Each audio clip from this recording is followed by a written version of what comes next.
En el espacio estelar del día, hoy hemos invitado a 3 representantes de los partidos de la oposición para hablar del discurso, obviamente, pero principalmente de la ley de partidos y sus propuestas. Desde la izquierda, Rogelio Henao, secretario general del Partido Reformista Social Cristiano, Minú Tavares Mirabal, presidenta del Partido Opción Democrática, y Fidel Santana, que es diputado del Frente Amplio. Muy buenos días, bienvenidos. Buenos días. Y ahí les traen un cafecito para darles la bienvenida también. Sí, gracias por aceptar la invitación. Bueno, me gustaría que comencemos por una evaluación resumida, breve, porque vamos a hablar fundamentalmente general, de la ley de partidos, ¿no? Pero sobre el discurso del presidente el 27 de febrero.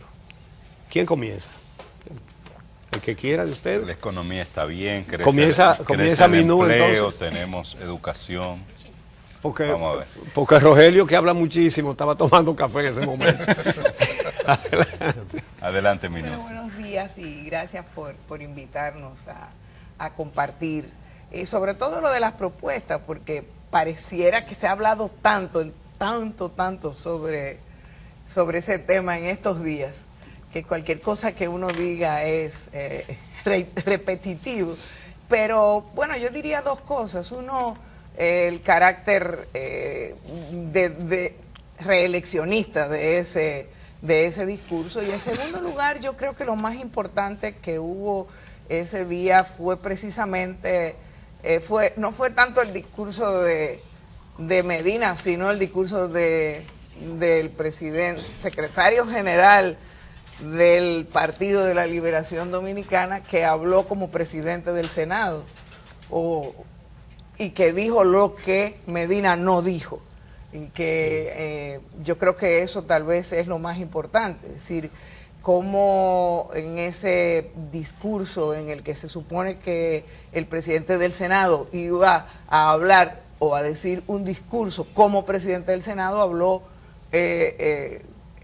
como parte de una facción como secretario del general. PLD, del cual él es secretario general. Sí. Entonces, ahí hubo una declaración de guerra bastante clara, y creo que además de eso, lo que anunció al mismo tiempo con respecto a la comisión que debe estudiar estos proyectos de leyes sobre los que vamos a hablar en el día de hoy, son medidas que apuntan o que sugieren que va a ser difícil que esas importantísimas leyes se aprueben, porque dijo que iba a ser una comisión solo de senadores y que esa comisión del Senado iban a aprobarlo antes de 30 días para que entonces vaya a la Cámara de Diputados, y se puso a hablar ahí sobre el tema de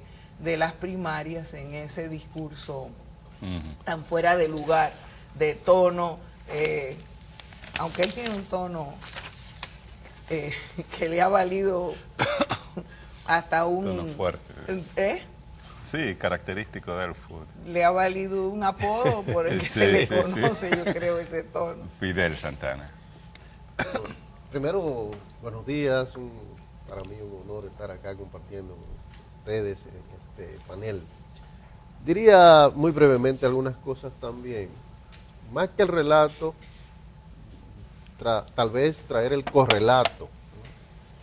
De relato se ha hablado bastante.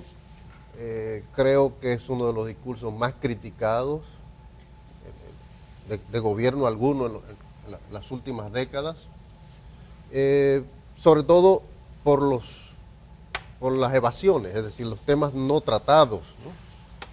por las ausencias de abordaje de temas de interés de la agenda nacional, el tema Odebrecht y la corrupción, todo el tema vinculado al endeudamiento externo. Era un mensaje sobre se ejecutó en el 2017 y la Odebrecht no existió. Sí. O sea que esas ausencias me parece a mí que es importante destacar. Luego hay, sin duda, todo esta declaratoria reeleccionista, ya evidente, pero también yo encuentro unas conexiones con el relato autoritario, tradicional, trujillista. Me parece que va emergiendo un nuevo perínclito en la política dominicana. El padre de la nueva pequeña burguesía o de la nueva clase media, ¿no? Casi el padre de la nueva patria, ¿verdad? Hace un esfuerzo por intentar hacer conexión con las clases medias que han sido las que han estado realmente reclamando cosas, pero al mismo tiempo se para y habla de una nueva clase media, que es la que él ha creado, ¿no?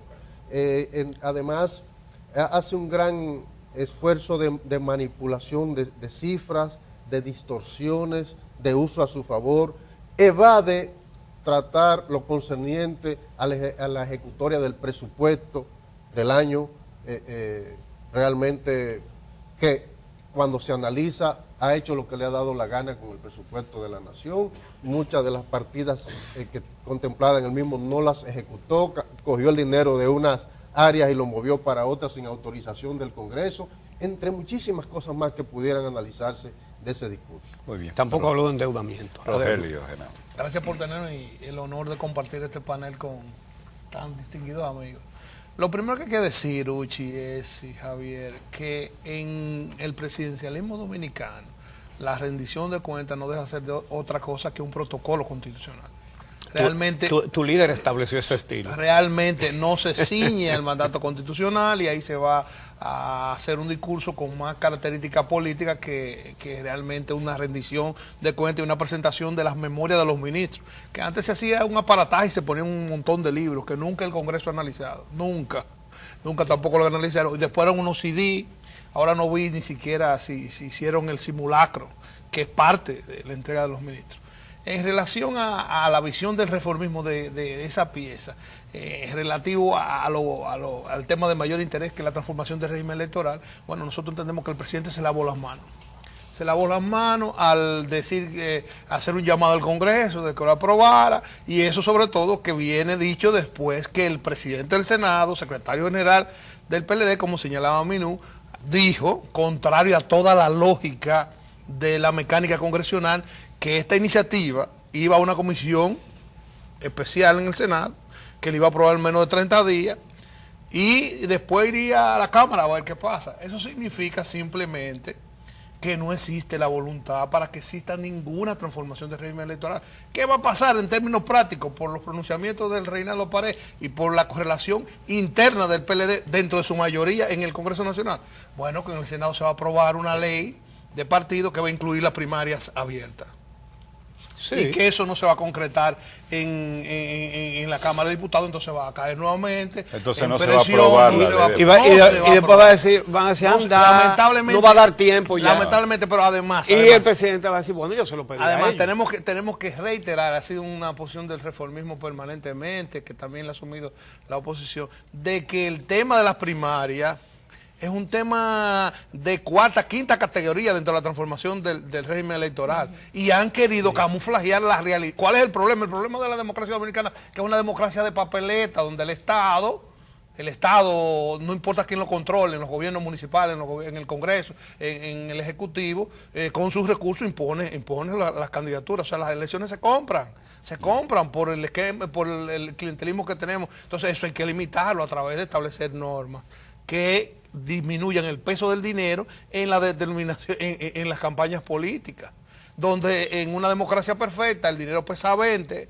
la propuesta, el discurso pesa 80, y en la democracia dominicana es inverso, 80%, o sea que el más gana no es el mejor candidato, ni el que mejor propone, ni el que tiene mejores soluciones, ni el que mejor se maneja, sino el que más dinero tiene. Precisamente desde la oposición, ustedes como partidos políticos han estado haciendo una propuesta para la reforma del sistema político y electoral, y para que estas reformas sean realmente democráticas. Entonces hay un documento que han estado, no solo dieron a conocer públicamente, sino que han estado presentando ante distintos sectores, distintos actores, entre ellos la Junta Central Electoral. Nos gustaría conocer cuáles son las principales propuestas que hacen en este documento. Bueno, van de la A a la Z esas propuestas. Sí, ¿cuántas son? Son bastantes.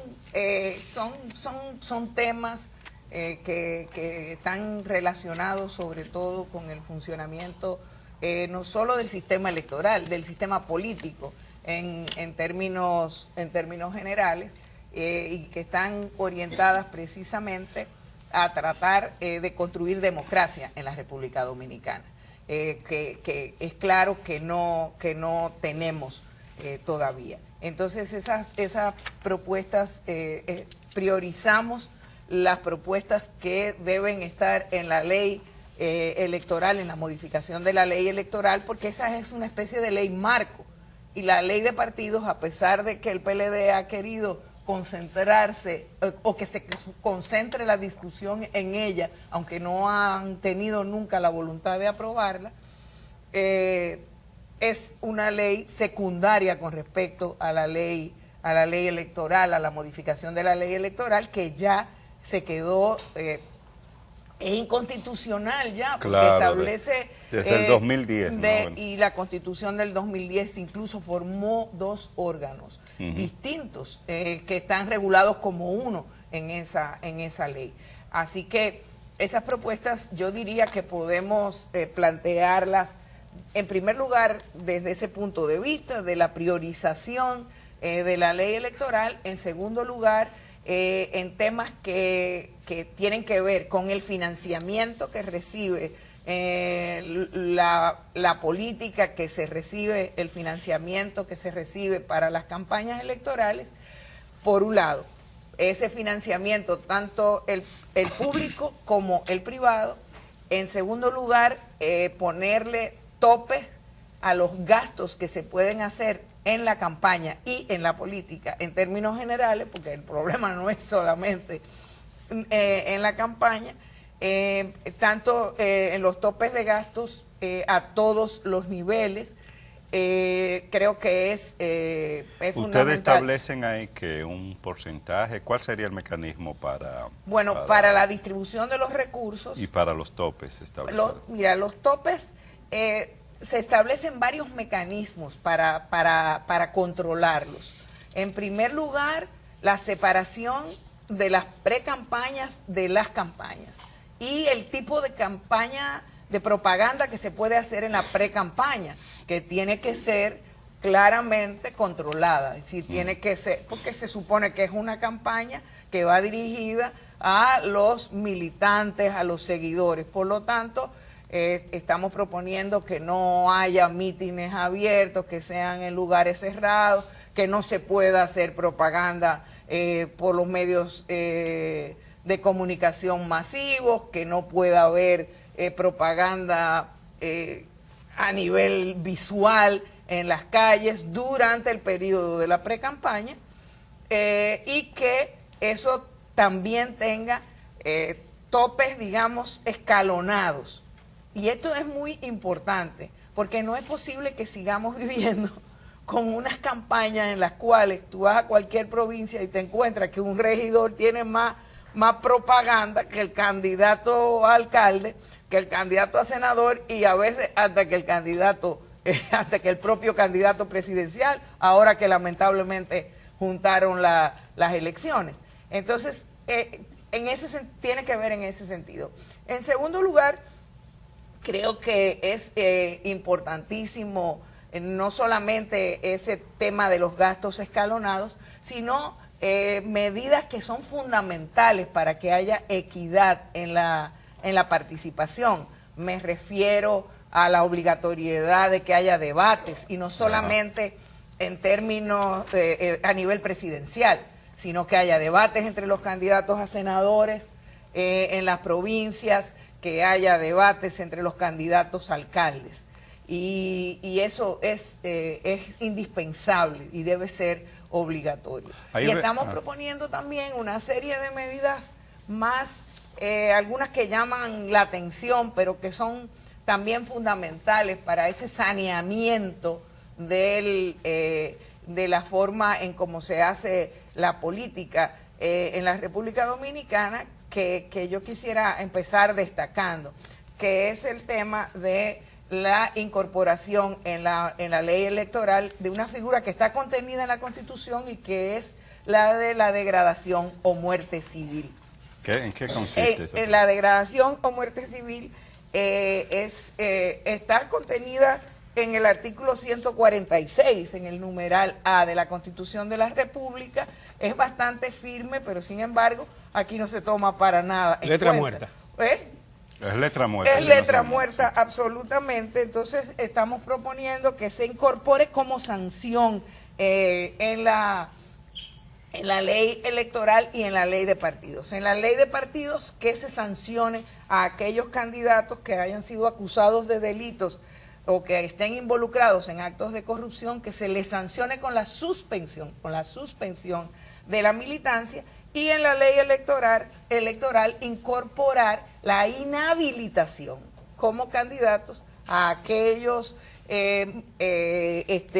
condenados de manera definitiva, tal y como lo propone, ¿verdad? Lo manda, no lo propone, lo manda la Constitución de la República. Ustedes tienen aquí 3 puntos que están de manera consecutiva, y hay otros más atrás, que se refieren a financiamiento. Sí. Regular el financiamiento de la actividad política, sancionar el financiamiento ilícito y o extranjero en las campañas, y fijar topes de gastos para limitar el costo multimillonario de las campañas y la duración de las mismas. ¿Qué posibilidad tiene eso de ser aprobado por la mayoría que es de un partido que justamente usa esas prácticas, y otros partidos, incluyendo partidos que están en el bloque de ustedes, que lo han hecho cuando han estado en el gobierno también? Mira, la obsolescencia de la legislación electoral en la República Dominicana es tal que la ley vigente no establece ninguna sanción a un delito electoral. O sea, tenemos una ausencia. No, es que no existe. Eso es como la ley de compra, o sea, que le pusieron sanción y después se la quitaron. O sea, no existe ninguna sanción. O sea, usted compra cédula, ¿y qué pasó? No, que compra cédula, está prohibido. Pero no hay ninguna sanción. O sea, igualmente en la parte del financiamiento. O sea, el que viola lo que no tiene ninguna sanción. Entonces, lo que se está buscando es el establecimiento de controles estrictos en el financiamiento, tanto en el financiamiento público como en la donación, el establecimiento de topes. La factibilidad de eso, bueno, debería ser indispensable para la celebración de los próximos comicios. Aquí no se puede ir a elecciones municipales en febrero del 20, presidenciales y congresionales en mayo del 20, si no se transforma el régimen electoral. Porque vamos a repetir los mismos vicios, los mismos errores. Fíjense lo que acaba de pasar en esta semana. Pero lo único que tiene que Fíjense hacer lo que acaba de pasar el esta semana. partido de gobierno es que se caiga. Que no se puede hacer nada. Lo que acaba tienen ganancia con el hecho de que no haya ley. Claro. O sea, el hecho de que no haya ley o de que la ley sea obsoleta les ha permitido a ellos actuar actuar con la impunidad con la que acostumbran a actuar en ¿Qué pasó ha dejado que el tiempo sobrevenga precisamente y no lo van a dejar. Esta semana, Uchi, no lo van a interrumpir. Y Javier, la Junta Central Electoral decide no usar los escáneres, la tableta, todo el proceso de digitalización que se usó para el escrutinio en el proceso pasado, que fue cuestionado por la oposición, que fue recogido por los informes de los organismos de observación internacionales y nacionales. Y eso lo que traduce es que no podemos ir a elecciones si no se tiene un marco regulatorio que permita que los entes constitucionales, la Junta Central Electoral y el Tribunal Superior Electoral puedan arbitrar con eficiencia ese proceso, porque ¿qué es lo que vamos a tener? Claro, en materia de financiamiento veo una cuestión muy interesante acá que ustedes proponen, que es la inhabilitar a los suplidores y proveedores del Estado activos en el financiamiento de campaña o durante la campaña. Excelente, me parece que es una muy buena propuesta. Sin embargo, echo de menos acá el tema de rendición de cuentas o transparencia sobre el financiamiento privado. Es decir, que los que desde el sector privado financian, se sepa quiénes son y cuánto dan. Mira, decirte que la oposición concibe también este elemento y está de acuerdo en que todo el que financia política, ¿verdad?, lo haga en forma transparente y pública.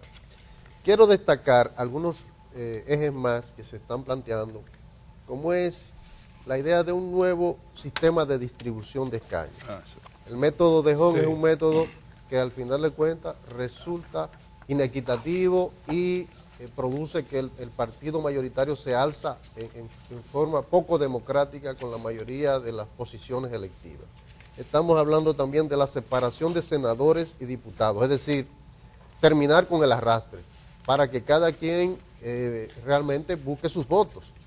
Y estamos hablando de la descentralización y depuración de las juntas municipales electorales, porque hay un vicio de fondo y es que el PLD ha tomado el control de la mayoría de las juntas municipales y entonces en las juntas municipales está ocurriendo que se deciden muchas veces quién gana y quién pierde, no es en las votaciones, ni siquiera en las actas, y entonces estamos planteando una depuración de ese tema y luego estamos proponiendo también el tema del voto electrónico.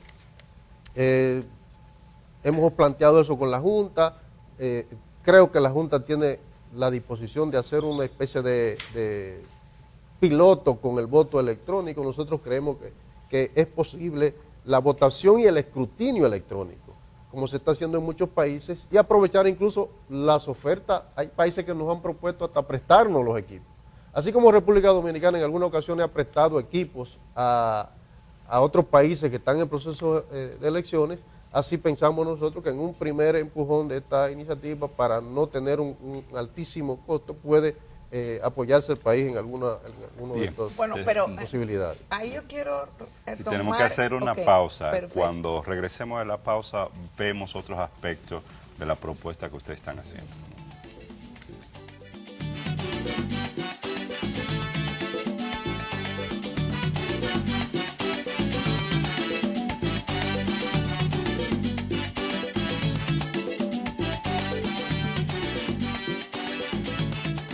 Continuamos conversando con Rogelio Genao del Partido Reformista Social Cristiano, Minú Tavares Mirabal de Opción Democrática y Fidel Santana del Frente Amplio. Que hay que recordar que Opción Democrática sí, ahora, recientemente el Tribunal Constitucional le falló a favor. Le dieron la razón después de que pasaron las elecciones. Claro. No es culpa del actual de la actual Junta Central Electoral, sino ese caso que va ahora otra vez a la Junta Central Electoral. Ahora debe ir a la Junta Central Electoral, pero el fallo ya está publicado, el dispositivo. Sí.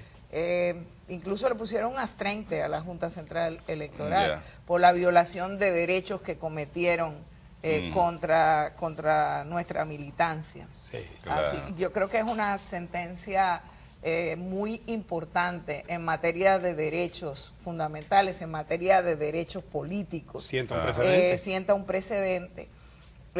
Porque efectivamente aquí hay reglas, leyes, etcétera, pero a la hora de reconocer partidos, la única ley y la única o desconocer que han aplicado es la preferencia, digamos. La que se le ocurra al presidente de la Junta Central. No, la que se la que se le ocurra. La que le convenga al que lo puso ahí. Exactamente, porque el delegado del PLD y encargado de asuntos electorales llamó al presidente del Tribunal Superior Electoral para decirle que no fallaran a favor de nosotros porque no le convenía al PLD que nosotros participáramos en las elecciones. Veamos otras de las propuestas que hacen ustedes. Esas son las razones que priman. Hay una muy interesante que ustedes no la han mencionado, que está ahí en el documento, que es la separación de las elecciones, de las boletas, entre senadores y diputados para evitar el arrastre. Sí, yo la mencioné cuando...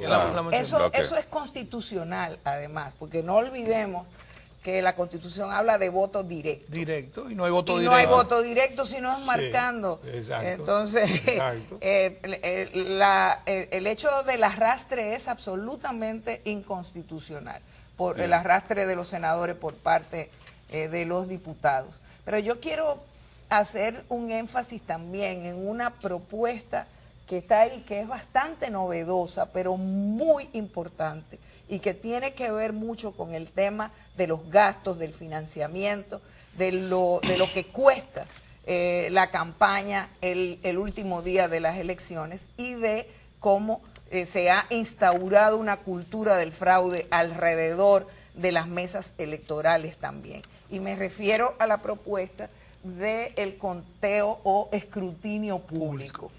Y esa es quizás una de las medidas más novedosas, pero más importantes para cambiar lo que ocurre con el robo que se hace de la soberanía del voto popular, que también está establecido en la Constitución de la República.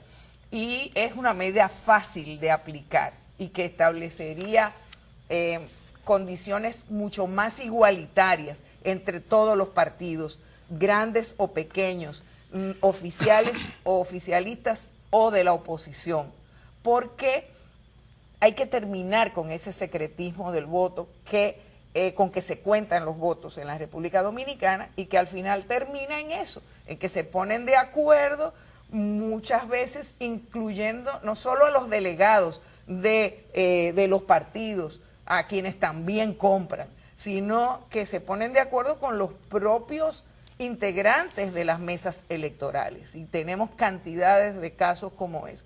Que se cuenten los votos públicamente, con las ventanas abiertas, y que haya la gente que quiera observar y pueda entrar a los recintos de las mesas, y que lo pueda hacer con un único límite que está publicado en la puerta de la mesa. Aquí caben 10 personas observando, o caben 20 personas en este recinto, y se va a permitir, y que la prensa pueda ir, todo el que quiera transmitir ese conteo, por el medio que sea, pueda hacerlo. Y eso va a terminar, eso va a ser un paso importantísimo, que quizás sea uno de los cambios que más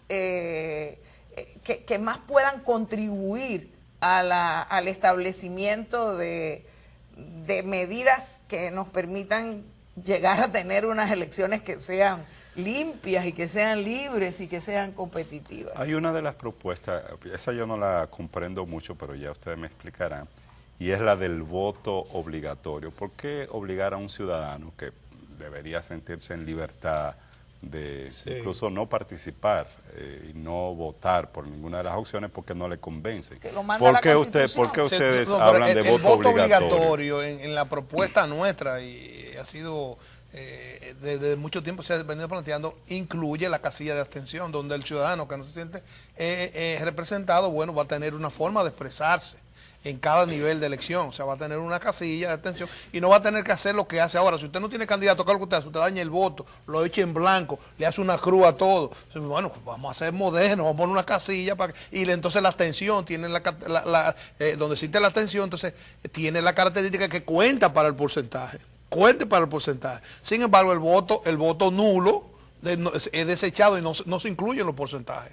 No cuenten en los porcentajes que establecen primera y segunda vuelta. No cuenta, está considerado como que un voto que no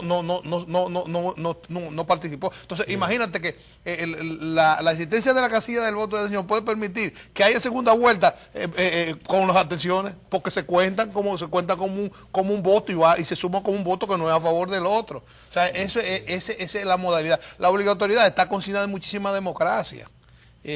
Porque necesitamos que el pueblo se exprese. ¿Qué es lo que está pasando aquí? Bueno, que hay una abstención forzosa. En el caso del Partido Reformista, en términos particulares, nosotros también siempre hemos sido hemos favorecido que se permita votar con cualquier documento oficial. O sea, que no simplemente sea la cédula de identidad electoral, que si usted va con su pasaporte, con su licencia de conducir, que debe estar todo, usted pueda votar, que si se tuviera un dispositivo de establecimiento con la huella, de captura de huella, que inmediatamente también usted pueda votar, porque ¿para qué eso? Entonces, ¿para qué usted hace un documento con biométrico? Pero quizás tal vez sería importante decir que también esa medida que estamos proponiendo lo que busca es el cumplimiento del mandato constitucional. Que la Constitución en su artículo 75 establece como deber el voto, pero no es un deber cualquiera, dice que estos deberes forman parte de un orden de responsabilidad jurídica y moral que obliga, dice, obliga la conducta del hombre y la mujer en sociedad. Y entonces enumera esas obligaciones de la mujer y el hombre en la sociedad. El primero es cumplir con las leyes. Nadie cuestiona que eso es una obligación. Es un deber y un derecho. Es un deber y un derecho. Y entonces, luego, el segundo es votar, siempre que no tenga un impedimento. El tercero es pagar impuestos. Es decir, votar es más importante que pagar impuestos. Entonces, pero además, ¿cuál es el sustento de la democracia? ¿Cuál es la razón fundamental de la democracia? Es la participación, que las decisiones se tomen entre todos y todas. Quienes propugnan por el voto voluntario, en realidad lo que están propugnando es que las decisiones las tomen cada vez menos personas, y que los ciudadanos tengan menos que ver con eso. Bueno, pues muchas gracias a Minuta Tavares Mirabal, a Fidel Santana y a Rogelio Genao. Me parece que este ha sido un ejercicio muy interesante, porque sin tiempo para tratar a fondo, uno por uno, cada sugerencia que ellos hacen, porque se necesitan como 4 días aquí sentados, pero creo que han dado una visión muy clara y muy útil de lo que están planteando para una nueva legislación electoral. Se nos quedó algo muy importante, la cuota de género. Nosotros estamos planteando aquí también. ¿Qué proponen? Sí. ¿Qué proponen? Que se cumpla eso. Que se cumpla el mandato constitucional. Y que no haya un chanchullo como con 2 regidoras de Santiago. Muchas gracias a los 3, gracias a todos ustedes.